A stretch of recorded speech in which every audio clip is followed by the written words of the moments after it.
أعوذ بالله من الشيطان الرجيم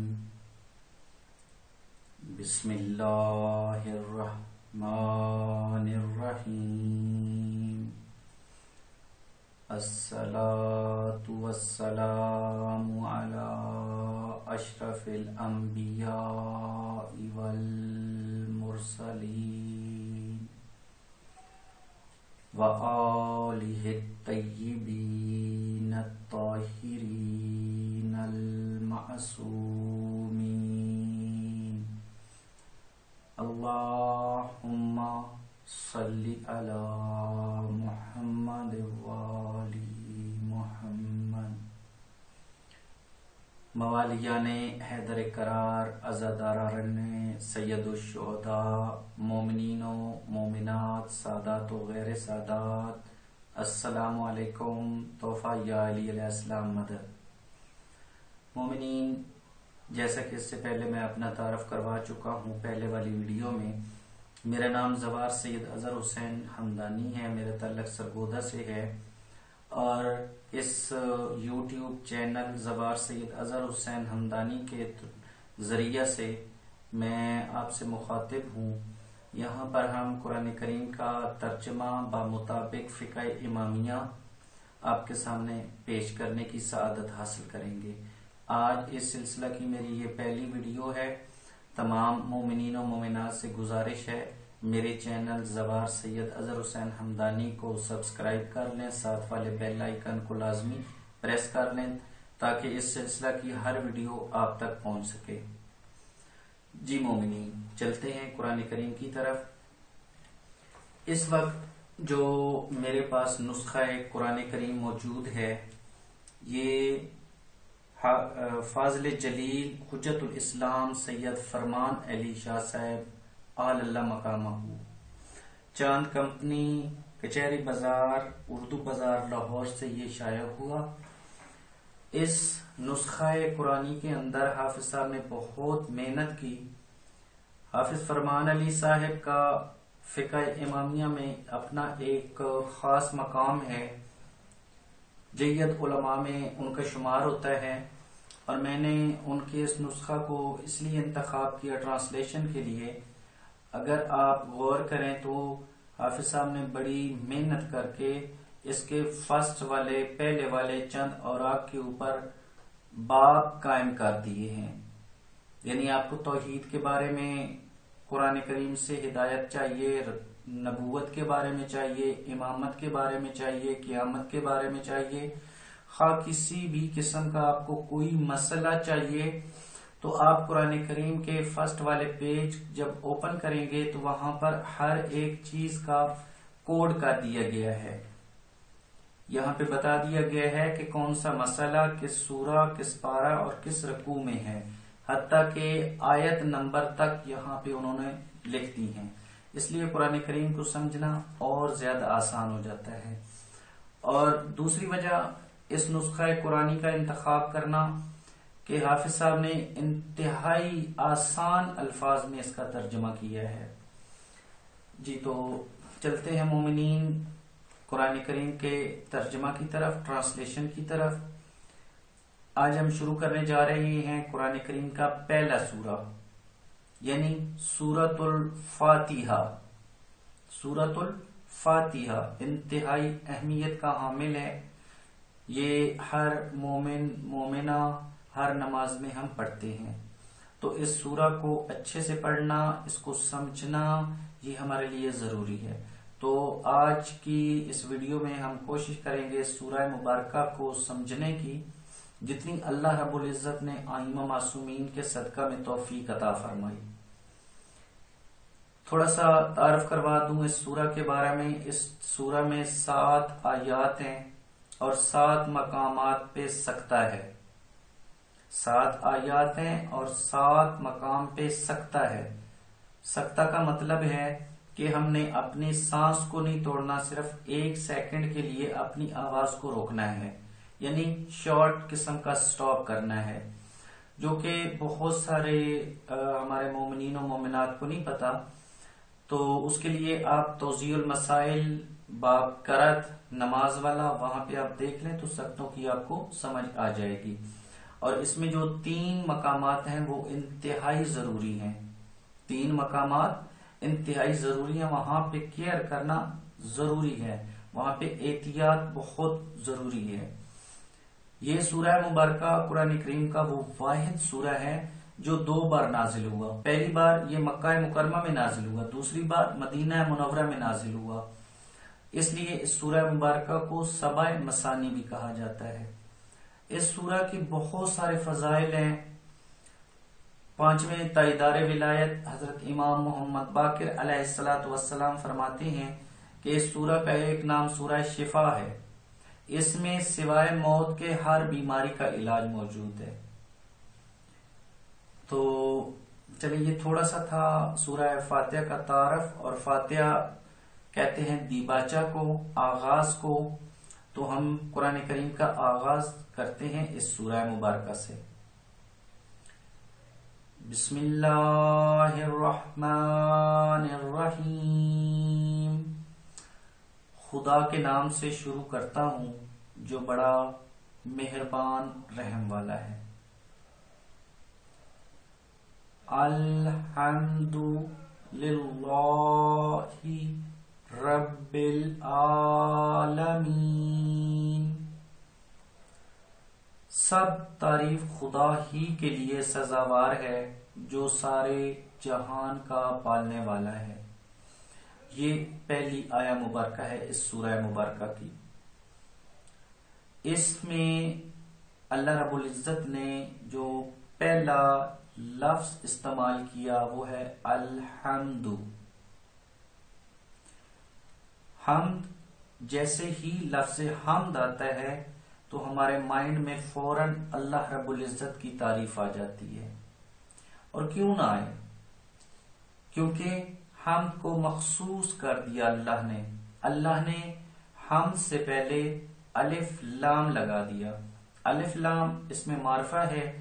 جب کوئی خاص چیز، خاص اہمیت کی حامل چیز بیان کرنی ہوتی ہے تو یہ قرآن کریم کا خاصہ ہے کہ اس سے پہلے الف لام کا اضافہ کیا جاتا ہے. الحمد خاص، تمام تعریف. حالانکہ اگر ہم اس کا لفظی معنی دیکھیں تو حمد کا مطلب ہے تعریف. تعریف تو کسی کی بھی ہو سکتی ہے. کوئی اچھا کام کرتا ہے ہم اس کی تعریف کرتے ہیں.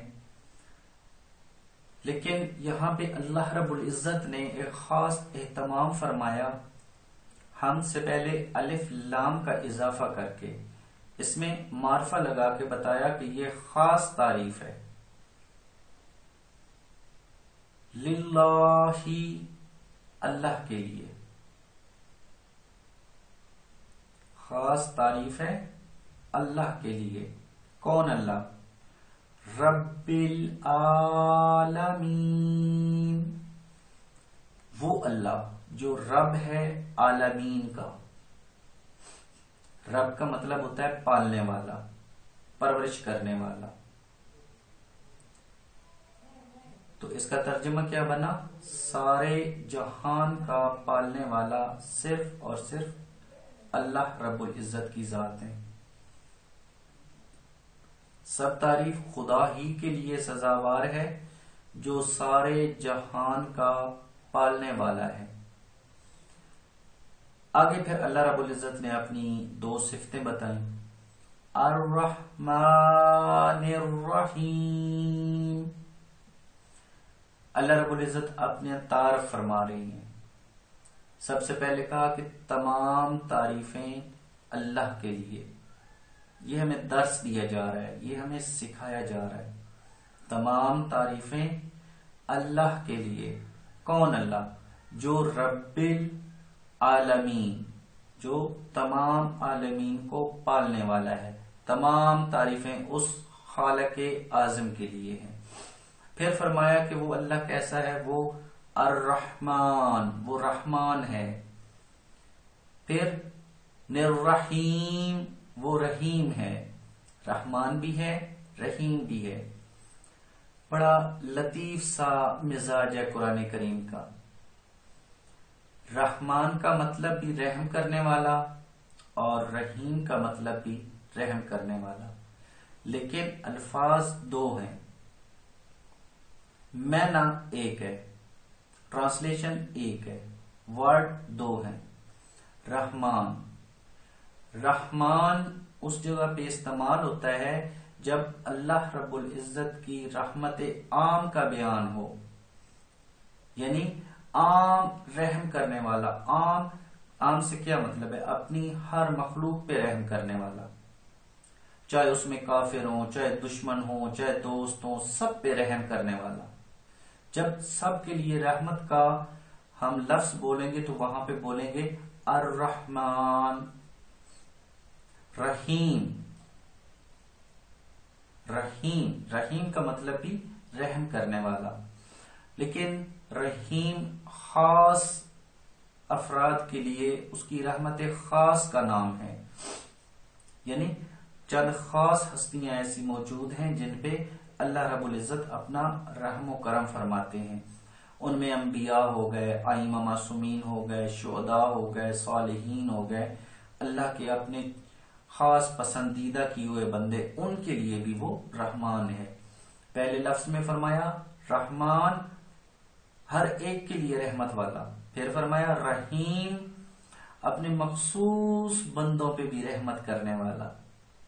کیا انداز کلام ہے اللہ رب العزت کے کلام میں۔ جی معزز مومنین، آگے نیکسٹ والی آیہ مبارکہ کے اندر چلتے ہیں۔ یہاں پہ بھی بڑے خوبصورت انداز میں اللہ رب العزت اپنا تعارف کروا رہے ہیں۔ اللہ رب العزت فرماتے ہیں مالکی یوم الدین، یعنی روز جزا کا حاکم ہے، روز جزا کا حاکم ہے۔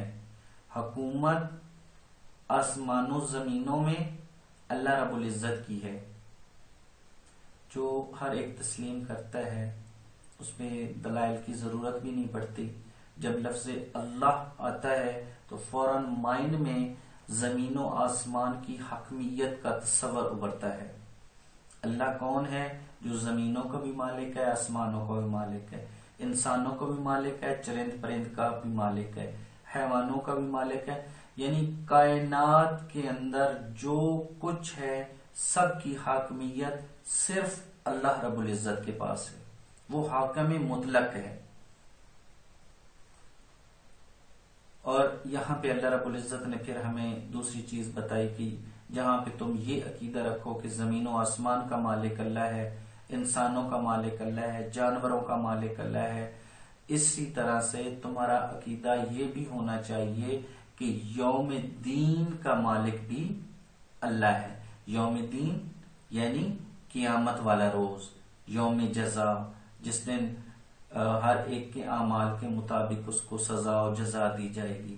جب وہ دن قائم ہوگا تو وہاں پر بھی حاکمیت اللہ رب العزت کی ہوگی۔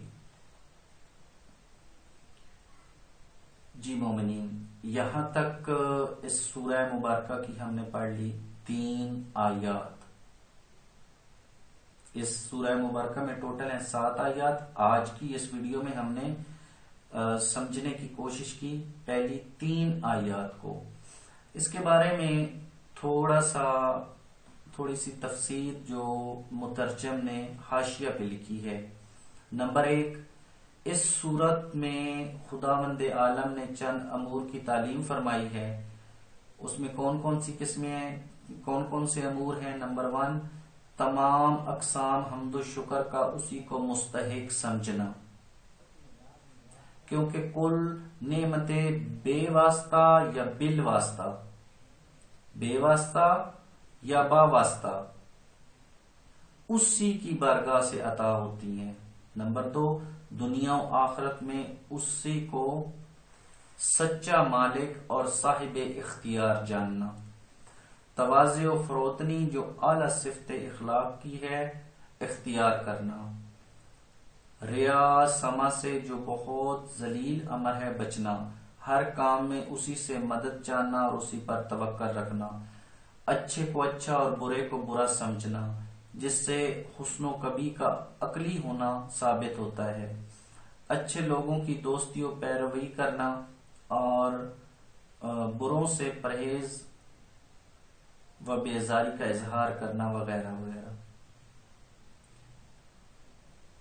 یہ اس سورہ مبارکہ کے تعارف میں حافظ فرمان علی صاحب نے لکھا. آگے فرماتے ہیں کہ بعض نے اس سورہ کو مدنی کہا ہے اور بعض نے روایات کے مطابق موافق یہ دونوں قول صحیح معلوم ہوتے ہیں کیونکہ یہ سورہ مکہ نازل ہوا ہے. پس ہو سکتا ہے کہ اس کا نزول ایک مرتبہ مکہ میں ہوا ہو اور ایک مرتبہ مدینہ میں، اور اسی وجہ سے اس کو سبع مثانی کہتے ہیں.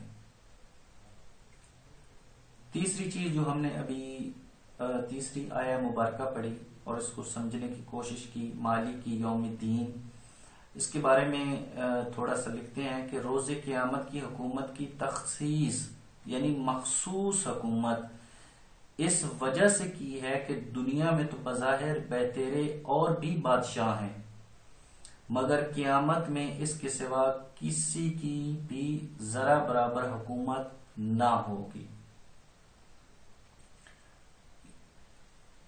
یعنی دنیا کے اندر بہت سارے بادشاہ، بہت سارے لوگ صاحب اقتدار ہیں، لیکن یہاں پہ اللہ رب العزت کا روز جزا کی حاکمیت اور مالکیت کا اعلان فرمانا، ہمیں عقیدہ دینا، اس چیز کا بین ثبوت ہے کہ یہ دنیا کے بادشاہوں کی وہاں پر ذرا برابر بھی حکومت نہیں ہوگی. وہاں پہ مخصوص حکومت ہوگی جو صرف اور صرف اللہ رب العزت کی ہوگی. مومنین، اس ویڈیو میں ہم نے 3 آیات مبارکہ کی تلاوت بھی کی، اس کا ترجمہ بھی فقہ امامیہ کے مطابق کیا اور اپنی طرف سے پوری کوشش کی اس کو سمجھنے کی. اگر آپ کو میرے سمجھانے کا انداز اچھا لگا ہو تو اپنی رائے کا اظہار ضرور کیجیے گا. اگر آپ کو ویڈیو پسند آئے تو اس کو شیئر کریں، لائک کریں اور میری رہنمائی ضرور کیجیے گا کہ اس میں اور کیا میں بہتری کر سکتا ہوں. تو اسی کے ساتھ آپ سے اجازت چاہتا ہوں. اللہ حافظ، فی امان اللہ.